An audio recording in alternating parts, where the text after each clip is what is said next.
Опа, какво става? Аз съм вашия висшестоящ, кралят на нощта. И днес ще ви науча какво да правите, когато момичето, което искате, започне да ви игнорира. Всички знаем онова чувство, когато сме написали нещо остроумно на момиче, но не получаваме нищо обратно. Или когато извънем по телефона, но тя не вдига. Или пък на живо почти не те отразява. Какво по дяволите става? Да не би да се прави на недостъпна, да не би да е загубила интерес или пък се вижда с някой друг.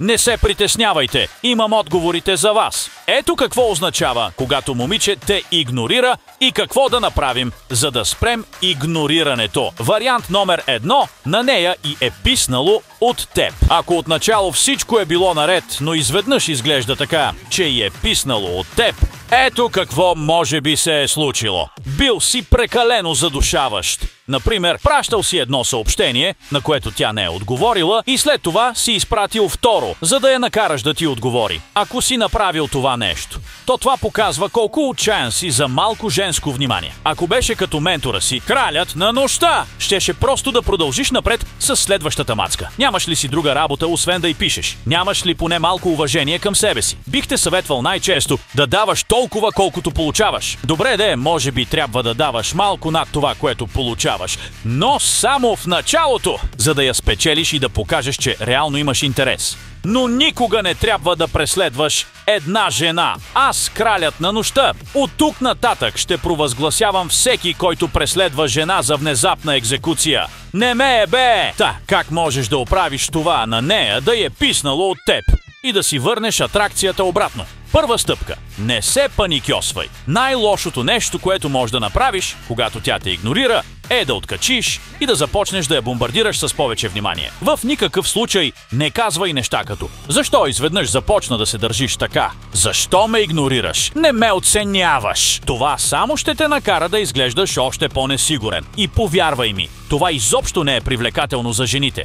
Трябва да останеш спокоен и хладнокръвен и да се държиш така, сякаш това не те притеснява. Най-важното е да изглеждаш като човек, който има опции, защото подобно нещо е супер атрактивно за жените. Също един от прекрасните медикаменти, който ще повтарям във всеки клип, е, че задължително трябва да имаш мисия в живота си, която да сложиш като по-важен приоритет от жената. Например, някаква кариера, някакъв бизнес, да ходиш на фитнес и така нататък. Каквото и да е. Неминуемо важно е да се развивате като мъже, защото иначе изоставате. Имате конкуренция. Жените винаги избират по-добрия. Хванете се в ръце и започвайте да бачкате. Също, когато работите, това ще ви помогне адски много и с самата ви увереност. А както знаем, най-атрактивното нещо в един мъж е увереността. Не парите, не лицето, не височината, увереността. Защо момиче те игнорира? Вариант 2. Просто иска да й кажеш: махай се, за да си докаже, че си правилния мъж за нея. Сигурно вече си мислите: сега пък той какво говори. Това, което имам в предвид, е, че понякога жените правят тестове към мъжете, за да проверят дали наистина са това, за което се представят. Напълно възможно е една жена, която има интерес към теб, да те игнорира само, за да те тества и да види как ще реагираш.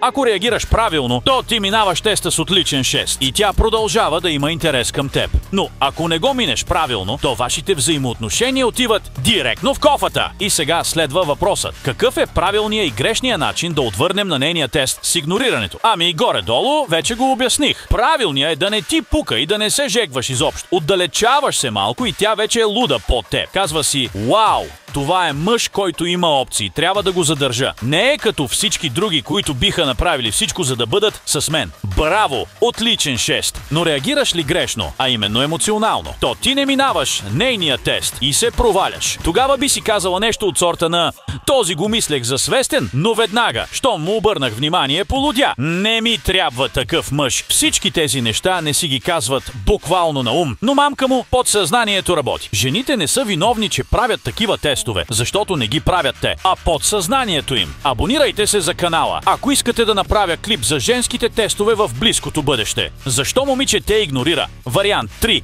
Ами, момиче може и да те игнорира, защото просто не й пука за теб. Да, звучи гадно, но това е истината. В живота не можеш да огрееш всеки и някои хора просто няма да те харесат. Но това не е причина да влизаш в депресия. Може би не те харесва, защото не си постигнал нищо в живота си. Няма Нямаш рис, нямаш пари, нямаш хобита, нямаш социален кръг. Ако ти си това, значи трябва да промениш живота си. Не заради нея, а заради теб. Дори на мен, кралят на нощта, се е случвало някои момичета, които съм харесвал, да ме игнорират, а аз имам всичко на този свят. Така че, както вече казах, не можеш да огрееш всеки и просто трябва да продължиш с живота си и да отидеш към следващата мацка, която най-вероятно ще иска да те издуха целия. Пичове, в живота няма специално момиче. Запомнете го това. Няма такова нещо като сродна душа. Това е холивудска измислица. Има хора, с които ще си паснете и хора, с които няма да си паснете. Не се палете за малки неща в този огромен свят. Това беше днешния клип и се абонирайте, за да не изпуснете следващия урок по шибане от мен, кралят на нощта!